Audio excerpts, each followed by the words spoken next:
और जासु राज्य में प्रजा दुखा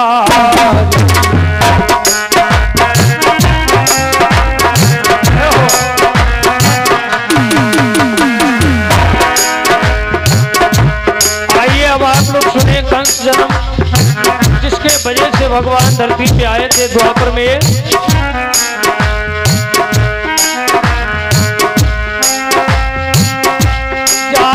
राज्यों में प्रजा दुखारी सोन को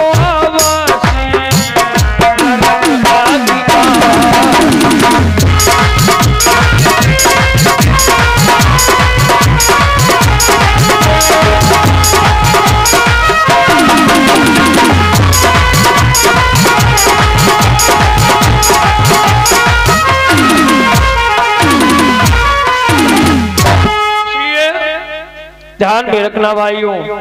लेकिन राजा उग्रसेन के शासन काल में प्रजा बड़ा ही आनंदित है, बड़ा ही खुश है। लेकिन राजा होते हुए महाराज के आंगन में कोई संतान नहीं थी, इसलिए राजा उग्रसेन थोड़ा परेशान रहते थे। इनकी प्राण प्रिया का नाम था पवन रेखा। कोई बालक इनके नहीं था। वैसे जीवन में इन्हें कभी कोई ये बालक नहीं था, इसका कोई सोच नहीं था जीवन में।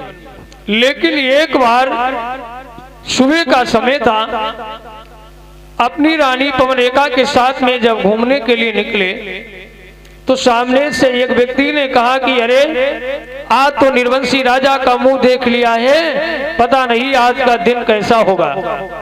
तो उसकी पत्नी ने कहा ठीक कहा महाराज, मैंने भी आज बाज रानी का मुंह देख लिया है, पता नहीं आज क्या होने वाला है। तो उस दिन महाराज उग्रसेन को बड़ा खराब लगा कि मेरे कोई संतान नहीं है, इसीलिए ये संसार ताने मार रहा है। लेकिन एक बात याद रखना प्यारे भाइयों, बड़ा सुंदर लिखा है।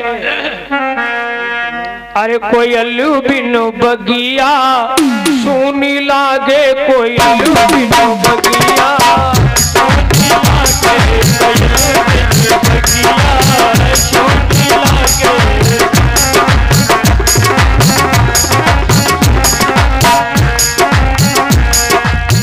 सुनी लागे, सुनी लागे, सुनी लागे, सुनी लागे, सुनी लागे, सुनी लागे। और कोई अल्लू बिनु बगिया सुनी लागे, कोई अल्लू बिनु बगिया सुनी लागे।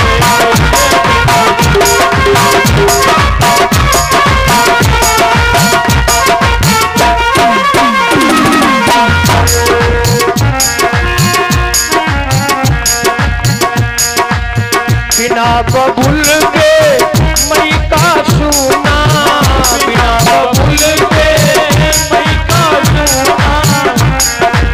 भैया फौजी साहब जी, हमारे माननीय फौजी साहब वेदा अलंकार आस कवि जी,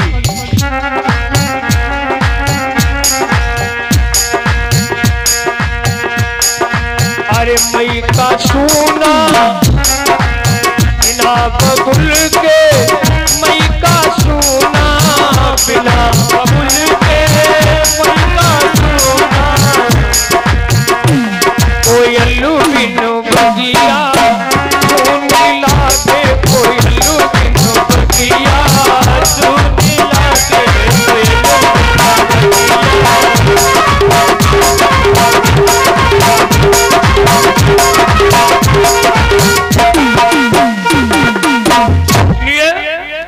महाराज जी बड़ा परेशान रहते थे, चिंता में रहते थे, बड़ा ही चिंतित रहते थे।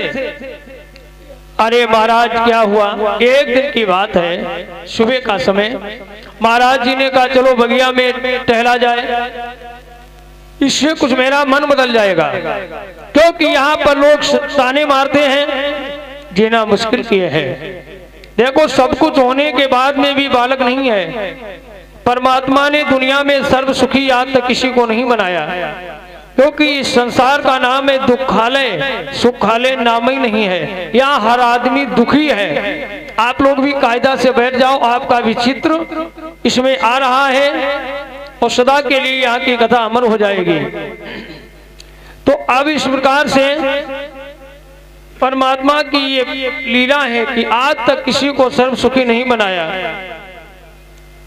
तो महाराज जी बगिया में घूमने के लिए आए, तो जिस बगिया में पवन रेखा के साथ में महाराज घूमने के लिए आए हैं, वो वन कैसा है पता है आपको? वो बगिया है कैसे? शैलियों के साथ में आए हैं महाराज जी, और पवन रेखा भी साथ में है। भैया चमनगिरी महाराज जी, कवि ने बड़ा सुंदर लिखा है कि वो वन कैसा है जहां महाराज घूमने आए हैं। अरे कोयल कूक रही बागन में,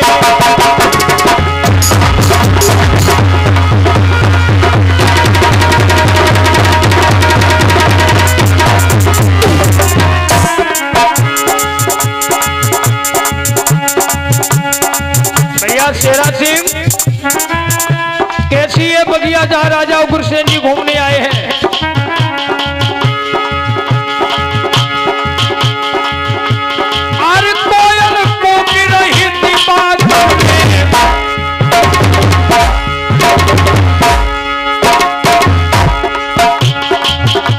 और आती मधुर सुगंध फूलन में, अब तो भैया प्रसन्न है मन में।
बात है बाबा चमन जी, धन्यवाद है। हमारे भैया लाल भी आ चुके हैं, माँ Durga sound service tent house DJ के मालिक साहब।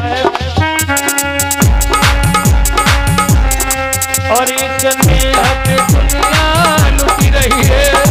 क्या बात है बाबा, धन्य है कमाल बाबा का। अरे इस दुनिया लुटी रही है। भैया परीक्षित जी, सब गीत से बहु अनुराग इस देह। हाँ भैया, माता ने पुरस्कार बाबा को दिया है, वाह भाई धन्यवाद। भैया सत्येंद्र जी,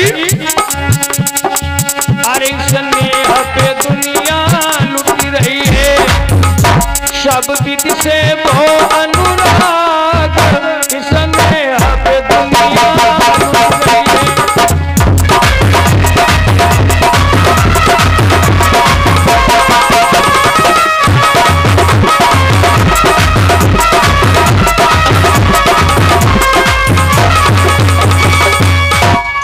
वाह भाई,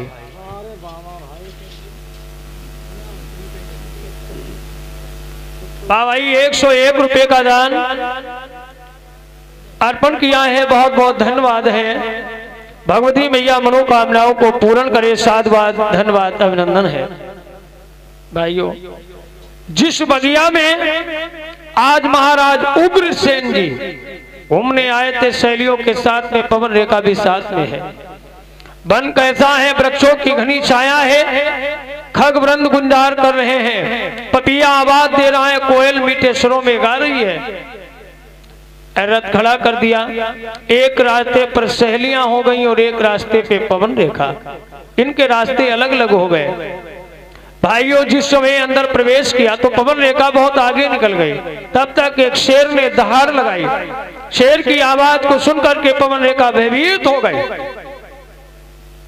और आवाज दी अपने स्वामी जी को, महाराज आप कहाँ हो? जल्दी आ जाओ, नहीं तो ये शेर हमको खा जाएगा।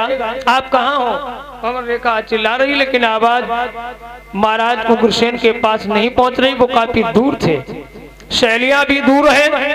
आज अकेली घिर गई वन में और चारों तरफ से बियर झाड़ियां हैं और आज शेर दहाड़ लगा रहा है। पवन रेखा ने कहा, हे प्राणनाथ आप कहाँ हो? जल्दी आ जाओ।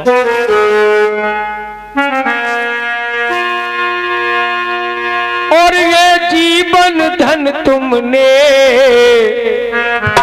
मेरी याद भुला दी है।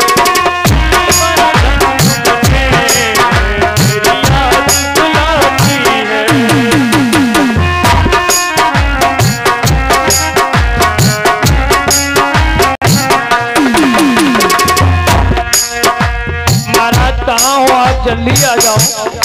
हे प्राणनाथ, हे जीवन हे जीवन धन तुमने मेरी याद भुलाती है। हे जीवन धन तुमने मेरी याद भुलाती है। मेरे नाथ न जाने क्यों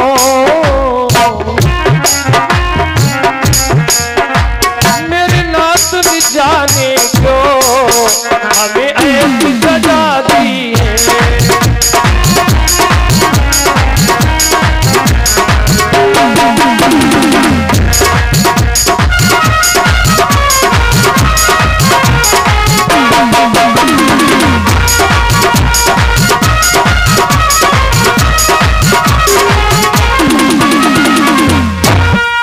हे प्राणनाथ आप कहाँ हो? जल्दी आ जाओ। लेकिन आवाज महाराज के पास में नहीं पहुंच रही। भैया कथा प्रेमियों, तब तक क्या होता है, एक ध्रुमलिंग नाम का दैत्य वहां बहुत पहले से रहता था गुफा के अंदर।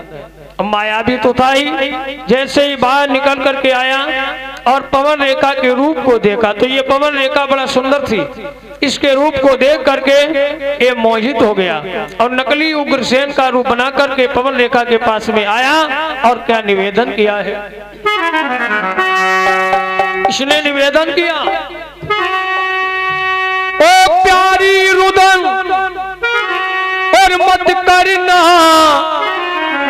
और हाजिर है तेरा रखवाला।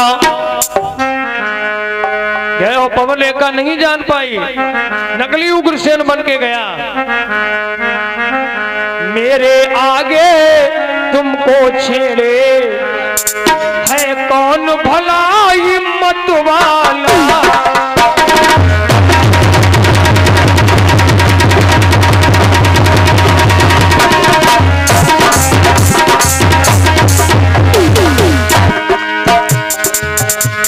और भाई रोज की तरह आज 5वें दिवस की रात्रि में भाई 101 रुपए का दान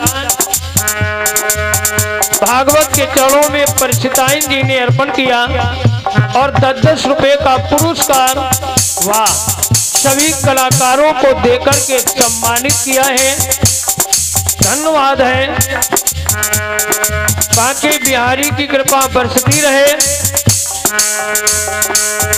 परिवार खुशहाल रहे और गंगा मैया की कृपा बरसती रहे। धन्यवाद है परिचिताइन जी के लिए। ध्यान रखना। डुमलिक नाम का दैत्य नकली उग्रसेन बन करके आया है और बोला,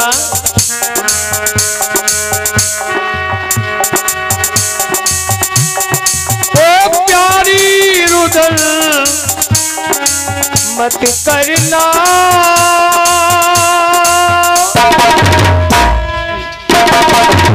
भैया हरिओम जी, और हाजिर है तेरा रखवाला,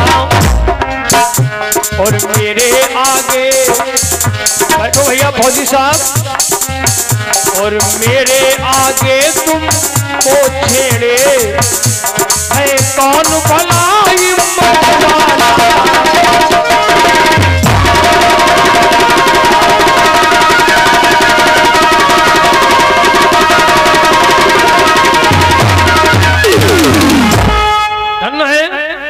आज डुमलिक नाम का दैत्य कहने लगा, मेरे आगे तुमको छेड़े है कौन बड़ा हिम्मत वाला, ओ प्यारी रुदन मत करना, हाजिर है तेरा रखवाला, घबराओ नहीं। अब पवन रेखा ने समझा कि हमारे स्वामी जी आ गए, अब प्राणनाथ आ गए, अब कोई चिंता नहीं, कोई डर नहीं। लेकिन पवन रेखा को नहीं मालूम था कि ये मायावी राक्षस है। और क्या कहने लगा, वो डुमलिक नाम का दैत्य नकली उग्रसेन बना है, और पवन रेखा से कहने लगा, बोला है कि आओ बाहर का सुख लूटे, और मौसम को भी हम दिखलाएं, बन के जो खिले हुए गुल हैं।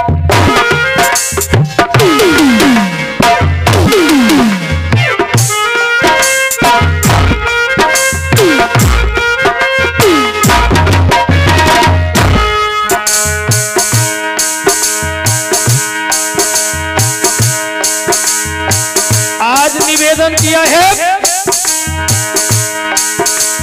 बैठो भैया, स्वागत है, अभिनंदन है भाई।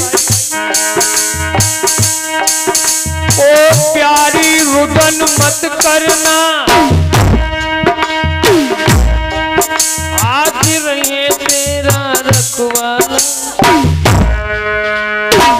मेरे आगे कहने लगा, चिंता मत करो, आओ बाहर का सुख लूटे, मौसम को भी हम दिखलाए, बन के जो खिले हुए गुल,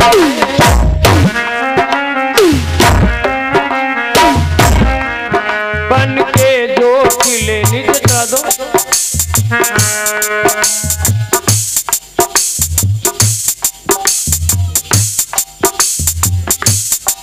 बाबा ही 101 रुपए का दान ये फलों के साथ में सूरज पाल के नाम से आपने अर्पण किया है। वाह, बहुत सुंदर, धन्यवाद आपके लिए है, साधुवाद है।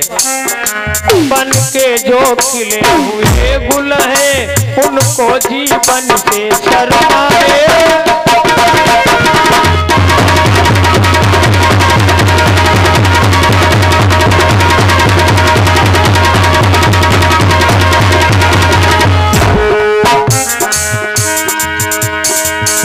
और क्या बोला डुमलिक नाम का दैत्य, मैं बाजी बज कर आया हूँ नरगिस गुलाबी और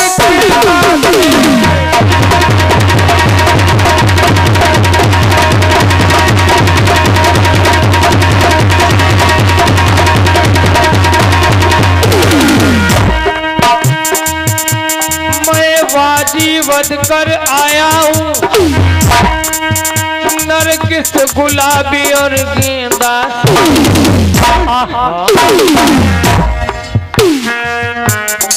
भी आकर क्षमता कर ले मेरी प्यारी की सुंदर।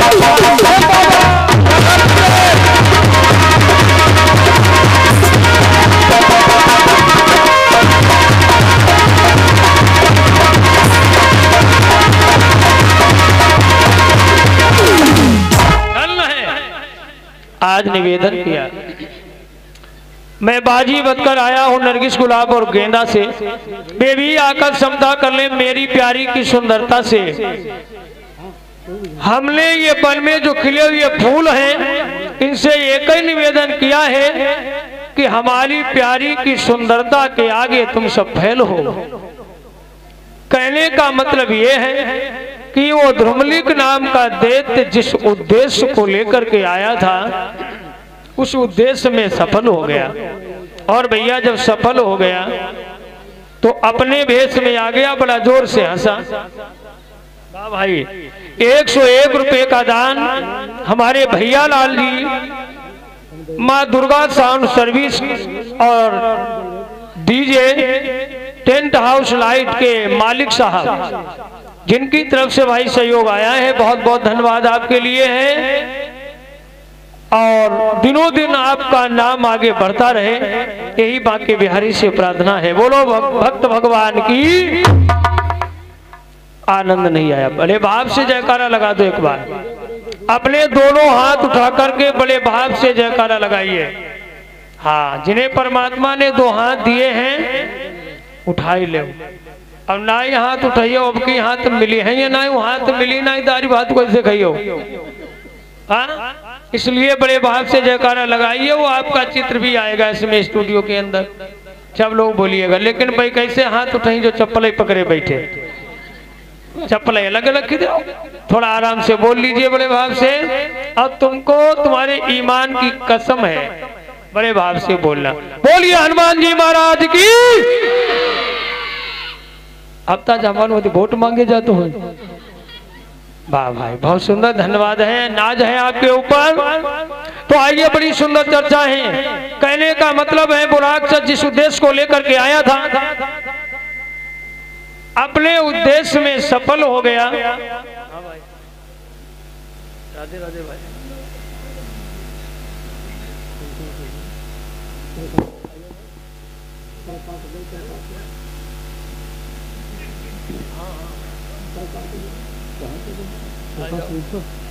धन्यवाद है, अभिनंदन है।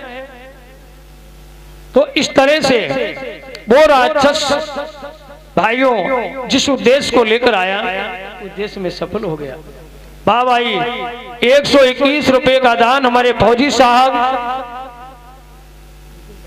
हाँ हमारे विपिन पाल फौजी साहब जी की तरफ से सहयोग आया है। वाह, बहुत सुंदर भैया जी के लिए। और जिनके ही ये विशेष पुण्य प्रताप से यहाँ ज्ञान गंगा बह रही है इस माह के महीने में, जिसमें आप लोग स्नान कर रहे हो।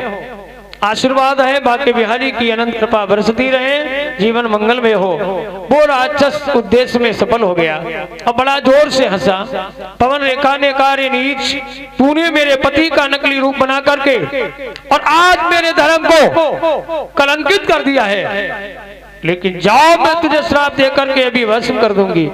राक्षस कहने लगा, नहीं, तुम मुझे श्राप नहीं दे सकती, लेकिन जाओ हमारी शक्ति के द्वारा तुम्हारे द्वारा एक बहुत ही बलवान बालक होगा। और कैसा होगा सुनो, बता रहा हूं।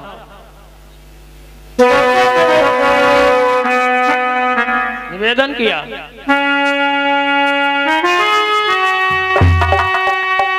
और मेरे समान योद्धा होगा और उस जीतन कोई पाएगा। राजा या नर की और बातों ही क्या, फिर इंद्र हार के पाएगा।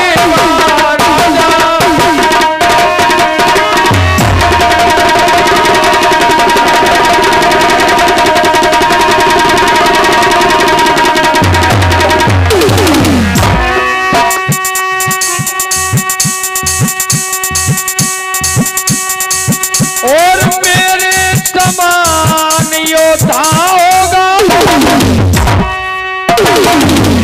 भैया, और उस जीत में कोई पाएगा। राजा या नर की बात ही क्या, फिर इंद्रहार के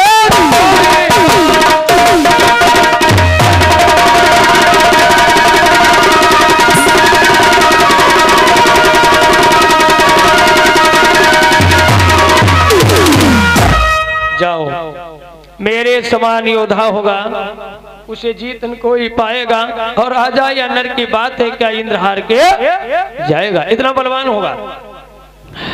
लेकिन मारा कब जाएगा, पवन रेखा ने का कब मारा जाएगा, जल्दी बोलो।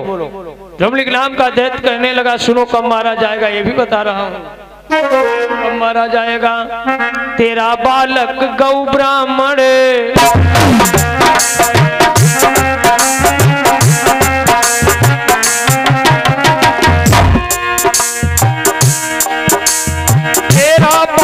जब गौ ब्राह्मण नारी को जब सताएगा,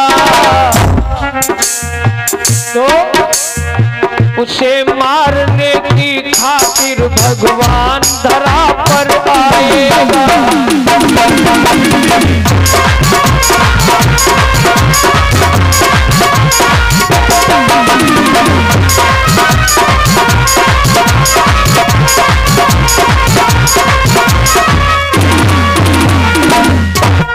निवेदन कर दिया, तेरा बालक गौ ब्राह्मण नारी को जब सताएगा तो उसे मारने की खातिर भगवान धरा पर आएगा। तेरा बालक गौ ब्राह्मण, इतना कहकर राजा चला गया। पवन रेखा सहेलियों के साथ में रथ पर बैठ करके महाराज उग्रसेन के साथ में आज लौट आते राजमहल में। धीरे धीरे समय बढ़ा, जानते हो धरती का भारवाही बनकर के जिस समय कंस का जन्म हुआ मथुरा नगर में, तो मथुरा किसे कहते हैं, कई बार कथा सुनने के बाद मथुरा मालूम किसे कहा जाता है, ये हमारा शरीर ही मथुरा है। और शरीर के अंदर अब कंस आ गया है, तो कंस क्या था, अभिमान। जब तक आपके अंदर का अभिमान नहीं जाएगा तब तक रावण और कंस का वध नहीं होगा। हमारा शरीर ही मथुरा है, अभिमान ही कंस है। तो कंस का जन्म हुआ, धरती का भारवाही बनकर के आया। एक दासी ने जाकर के राजा उग्रसेन को बताया कि महाराज आपकी जय हो, 101 रुपए का दान हमारे भैया विकास पाल आर्य जी की तरफ से आया है। वाह, बहुत सुंदर, धन्यवाद है भैया के लिए, साधुवाद है। और 21 11 रुपए का दान फलों के साथ में अर्पण किए भगवान के जन्म उत्सव पर। बहुत बहुत धन्यवाद, स्वागत है। टोपा वाली बिटिया होगी, लल्ला बैठ जाओ, बैठो आराम से रहे। इनको है को सैया हंगी बिंदुला के बराए था। देखो 3 जनी खड़ी हुई गई, गंगा जमुना सरस्वती। बैठो आराम से, हाँ विचार करें आप।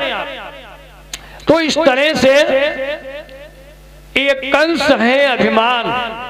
दासी ने बताया राजा उग्रसेन को कि आपके आंगन में एक नया मेहमान आया है।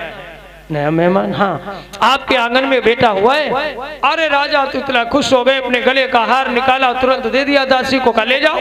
अब दासी जैसे वहां से चली तो पता है एक बड़ा भारी अशगुन हो गया। राजा का मुकुट अपने आप गिर गया, और किसी राजा का मुकुट अपने आप गिरता है तो ये बहुत भारी अशगुन होता है। मुकुट गिर गया। अरे राजा उग्रसेन ने विचार किया कि जिसकी खबर सुनते ही हमारा मुकुट अपने आप गिर गया, आगे चल करके हमको रहने नहीं देगा। तो उसी समय जल्लादों को बुलाया। अरे भैया मोटे मोटे जल्लाद आ गए, अब कहा जाओ हमारे आंगन में अभी अभी एक बालक ने जन्म लिया, उसे पकड़ लो और ले जाकर के गंगा में बहा दो। जैसे ही आदेश मिला जल्लाद पहुंच गया, बालक को ले लिया और ले जाकर के नदी के किनारे आए। आप लोगों ने देखा होगा नदी के किनारे पर घास खड़ी होती है, उसे क्या कहते हैं, कांस। कांस को काट करके उसमें कंस को बांध करके नदी में फेंक दिया और चले आए जल्लाद। पड़ा है नदी में, तोले उधर से नारद बाबा जी आ रहे हैं, नारायण हरि करते हुए। नारद गाते आ रहे हैं। क्या गाते आ रहे थे नारद बाबा? बोले मन लगा लिया नेम करके, तुमसे नेम करके।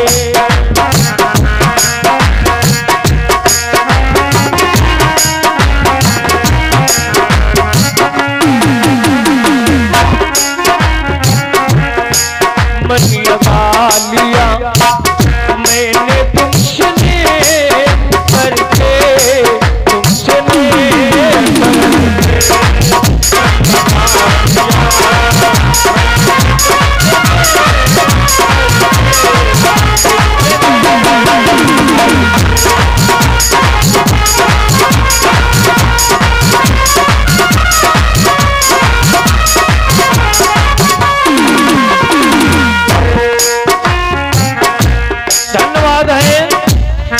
माता बहन भाइयों को आज जन्म उत्सव पर बड़े भीड़ भाड़ के साथ में आप लोग आए हैं, बड़े ही जनमत के साथ आप लोग उपस्थित हैं।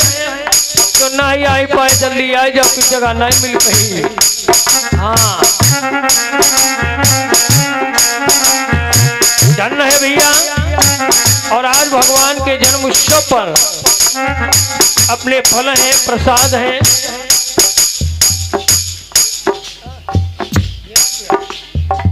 बाबाई अजय पाल के नाम से बिटिया ने 101 रुपये का दान फलों के साथ में अर्पण किया है। प्रसाद ले लो बाबाई, बहुत सुंदर। 101 रुपये का दान सुनील पाल, वाह, जिनकी तरफ से सहयोग आया है। अब आई है, देखो उधरनपुर से आई है, धन्यवाद है।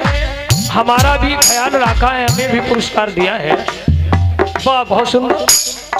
सभी कलाकारों को 10-10 रुपए का पुरस्कार देकर के आप सम्मानित कर रही हैं और हमको भी दिया है 10 रुपए का पुरस्कार, वाह, बहुत सुंदर, अभिनंदन है। जो उधरनपुर से वाह भाई, आपने शोभा बढ़ाई है, धन्यवाद। जय हो, प्रसाद ले लो। बाबा नारद आ रहे हैं बीड़ा बजाते हुए। ना मेरी अटकी है कोई न के भैया है, ना मेरी अटकी है कोई न के भैया है। सहारा दे दो कोई न हमारा है, सहारा दे दो कोई न हमारा है। और जग भुला दिया मैंने तुमसे नेम करके, तुमसे नेम करके जब बुला दिया।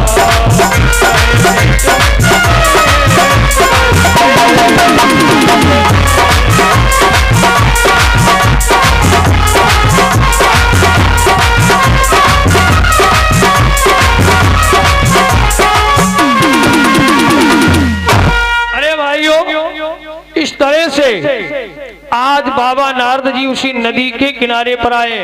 नारद ने देखा कि आए बालक पड़ा, बाबा नारद ने बाहर निकाला और ये कांच में बंधा हुआ मिला तो कांच फेंक दी, बालक को गोद में ले लिया और नारद ने इसका नाम क्या रख दिया, कंस। बाबा छोटी असोली से सुनील भैया 101 रुपये का दान अर्पण किए हैं। वाह भाई, 101 रुपये का दान हमारे परीक्षित के द्वारा बिटिया अर्पण किए हैं, वाह, बहुत सुंदर।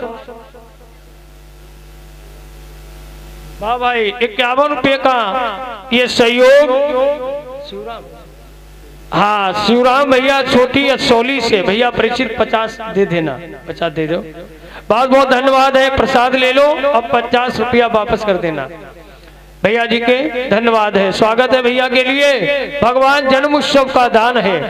एक तो माँ का महीना है, बैरई ज्ञान गंगा में आप नहा रहे हो और आज जन्म उत्सव है। आज की कथा इतनी मीठी है, कितनी मीठी, जितनी मीठी जलेबी हो। जलेबी बड़ा मीठी होती है और जलेबी जो राष्ट्रीय मिठाई है। 51 रुपये का दान हमारे मोनू सिंह यादव जी की तरफ से आया, वाह, बहुत सुंदर। यादव जी के लिए बहुत बहुत साधुवाद, अभिनंदन है। तो इतनी मीठी आज की कथा है भाइयों जी।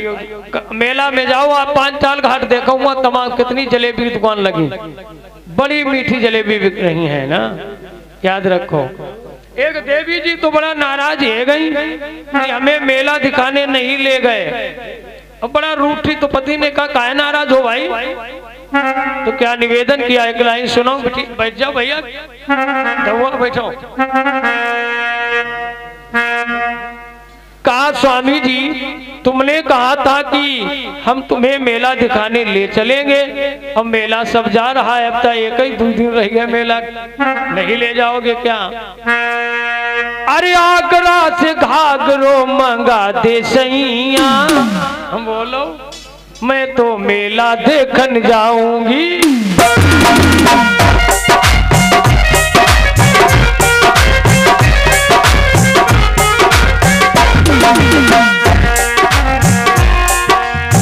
अपने पति से बोलिए कि भाई हमें ले चलो 5 साल घाट पर। भैया भानु शुक्ला जी डायरेक्टर साहब,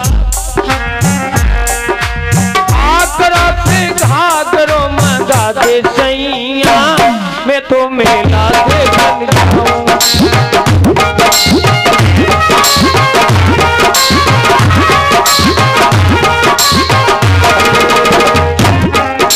अब बात आने लगी पति से, देखो सब जनी जा रही है, अब मेला अब एक ही 2 दिन को। हर चंपा जाए चमेली जाए, कैसे रह जाऊं।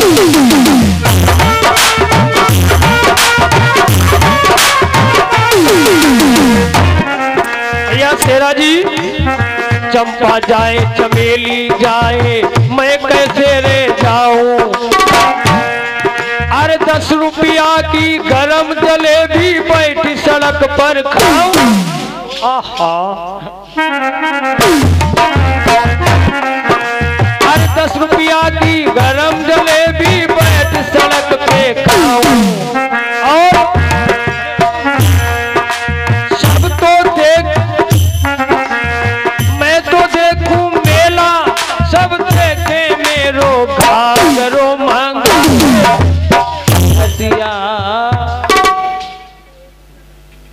वाह भाई, 101 रुपए का दान माने भैया कश्मीर यादव जी की तरफ से आया, बहुत बहुत धन्यवाद।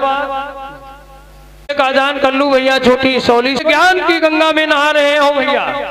आप देखिए नारद जी ने नाम रख दिया कंस, और लाकर वो बालक उग्रसेन को ही दे दिया। जब कंस बड़ा हुआ, अब 12 साल की उम्र हुई, तो एक अपना गिरोह बना लिया, पूरे नगर में तहलका मचा दिया, अपने नाम का डर फैला दिया। और जिधर से जाता है, जिस गली से निकलता है, तो पता है लोग क्या कहते हैं, फाटक बंद कर लो, कंस आ रहा है। यानी चारों तरफ इतना डर फैला दिया, तहलका मच गया, हाहाकार मचा दिया, बड़ा उपद्रव किया कंसराज ने। तो सभी देवता बड़ा परेशान हुए।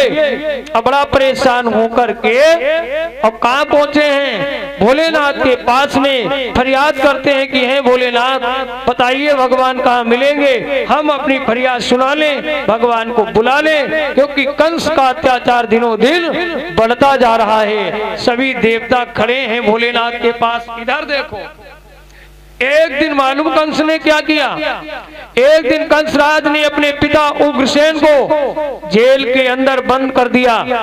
जब रोज शिकायतें आती थी तो पिता समझाते थे, बेटा मान जाओ, ये लोगों को सताना बढ़िया बात नहीं है, लेकिन कंस मानता नहीं।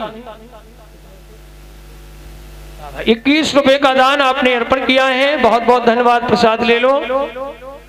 जब रोज शिकायतें आने लगी माता बहन भाइयों, तो पिता समझाते हैं बेटा मान जाओ, लेकिन कंसराज किसी की नहीं मानता। एक दिन ऐसा किया कि अपने पिता को उठाकर जेल के अंदर बंद कर दिया। आप लोग बताइए, जो बच्चे अपने माँ पिता को गाली दे, ताड़ना दे, उन्हें बेटा कहेगा कोई? माँ नहीं मात पिता नहीं देवा, साधुन पे कर पावई सेवा, जिनके ये आचरण भवानी और ते निश्चर समझानो प्राणी, उन्हें राक्षस कहा जाता है, बेटा नहीं कहा जाएगा। एक बात याद रखना,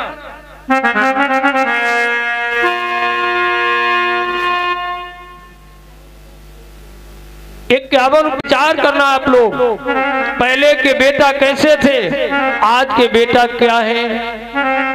जो बेटे अपने बच्चे अपने माँ पिता को जेल में बंद कर दे, उन्हें बेटा नहीं वो राक्षसी होते हैं, जानते हो। अल पहले के सर बड़ी मात पिता को कांधे कांवर धार रहे, आज के सरवण मात पिता को देखो ठोकर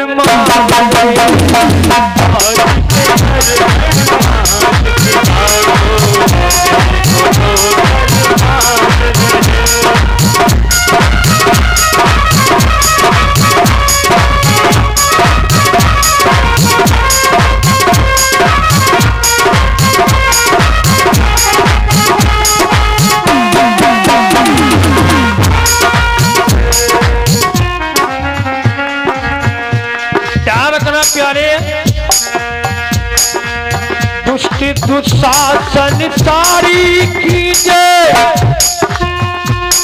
अरे द्रौपदी बहन बिचारी की, आकर के साड़ी को बढ़ाया लीला थी गिरधारी, लीला थी गिरधारी। कलयुग के ये हाय कन्हैया, कलयुग के ये हाय कन्हैया, बहन का चीर उतार रहे, आज के सरवण माँ पिता को मार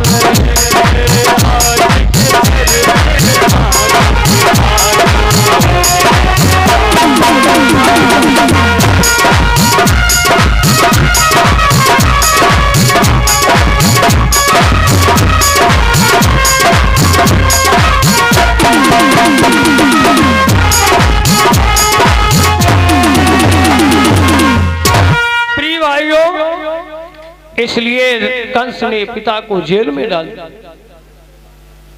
हाँ भाई, 51 रुपए का दान बाल कृष्ण जी की तरफ से आया, बहुत बहुत धन्यवाद, अभिनंदन है। तो भाइयों, इस तरह से जेल में बंद कर दिया।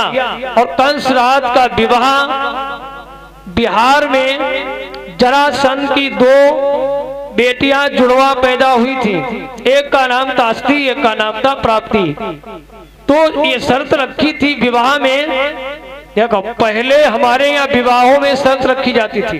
जरासंध की शर्त थी, कुंवरिया पील नाम के हाथी को एक मुक्के में जो बेहोश कर देगा, उसी के साथ में हम दोनों लड़कियों का विवाह करेंगे, कन्यादान करेंगे।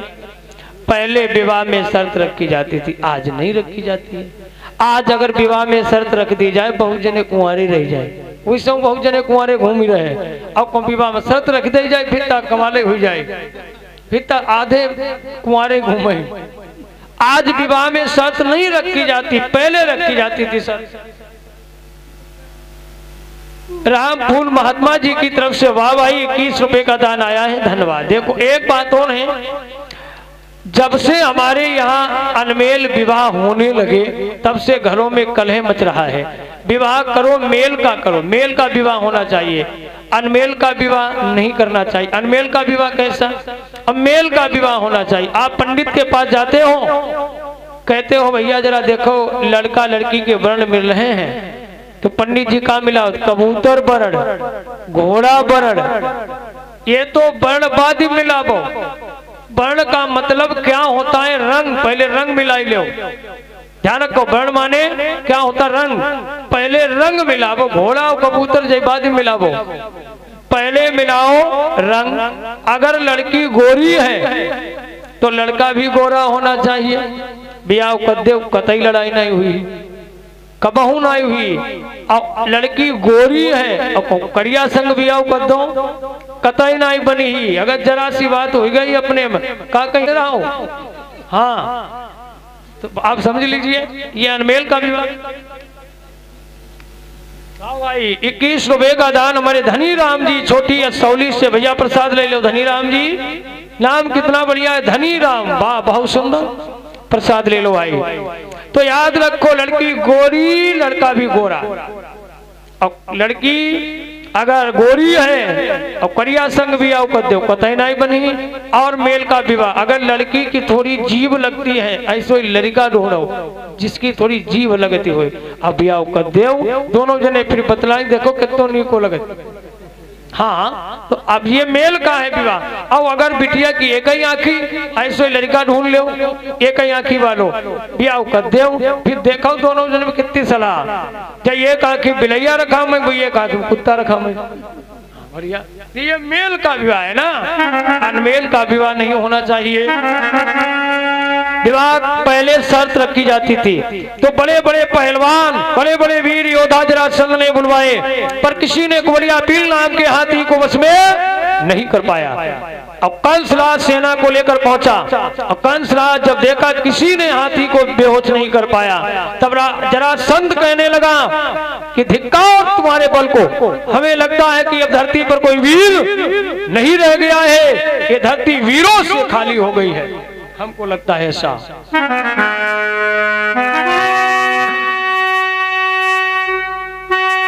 और अब हमने ऐसा समझ लिया धरती वीरों से खाली है, हमको लगता है कि धरती पर कोई वीर नहीं रह गया है। अगर पहले से हमें ये पता होता कि धरती पर कोई वीर नहीं रह गया है तो हम ये शर्त नहीं रखते। पहले यदि मालूम होता तो ये बेबसी नहीं होती।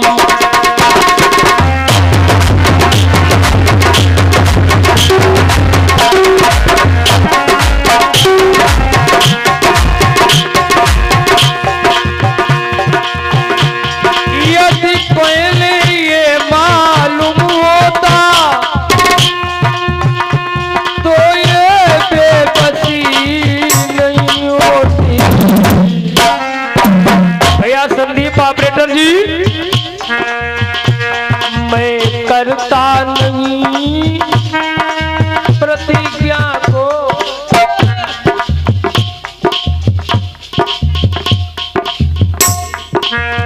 भाई 21 रुपए का दान रोली के नाम से वह अर्पण किए हैं, बहुत बहुत धन्यवाद। प्रसाद ले लो।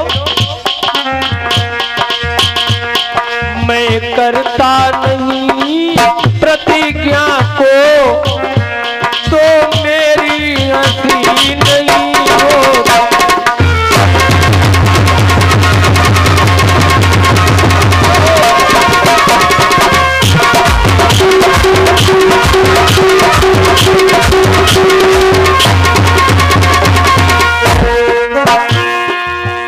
भैया राम कुमार चेतन आसरा छोड़ प्रस्थान करो। भैया दुख हमें दिया ये दाता अस्थि प्राप्ति का विवाह लिखाई नहीं विधाता।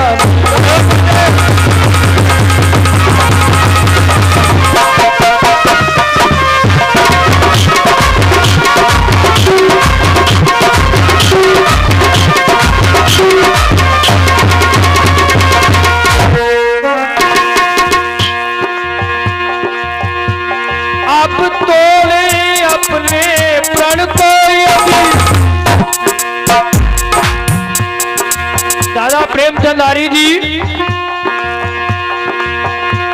अब तोड़े अपने प्रण को यदि हानि इसमें लज्जाए और बेटी को कुंवारी रहना है क्या करे हमारा बच्चा।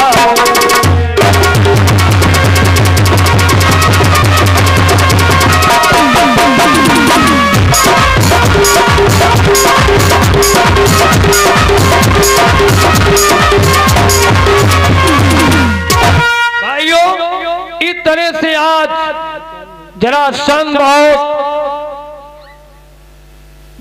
प्रार्थना करता है भगवान से क्या हो, पर आगे बढ़कर के कंसराज ने क्या किया, एक ही मुक्के में कुवड़िया पील नाम के हाथी को बेहोश कर दिया। अजय हो जरासंध बड़ा खुश हो गया, अपनी दोनों लड़कियों का विवाह कर दिया, कन्यादान किया, खूब दहेज दिया और कुवड़िया पील नाम का हाथी भी दहेज में दे दिया। भाई ये 51 रुपए का दान हमारे दादा रतन लाल कुशवाहा जी की तरफ से भैया जी अर्पण किए, धन्यवाद है। विवाह हो गया कंस का, पर अत्याचार बंद नहीं किया। जब देवताओं ने फरियाद की तो भगवान बोले घबराइए नहीं, हम बहुत जल्दी मथुरा की जेल में आ रहे हैं तुम्हारा दुख दूर करने के लिए। और हमारे आसाराम जी छोटी असौली से 51 रुपए का दान जन्म उत्सव पे अर्पण किया, वाह धन्यवाद। अब भगवान ने वादा कर दिया है हम बहुत जल्दी जेल में आ रहे हैं, मथुरा की जेल में, और तुम सब चलिए गोकुल में, हम वहां आकर मिलेंगे। बोलिए भक्त भगवान की। तो भगवान धरती पे आतंकवादियों का आतंक मिटाने के लिए आएंगे। यहाँ से आगे की चर्चा गुरुदेव भगवान के द्वारा आप लोग सुनेंगे। उसके बाद बरेली से आए कलाकारों के द्वारा आप झांकी का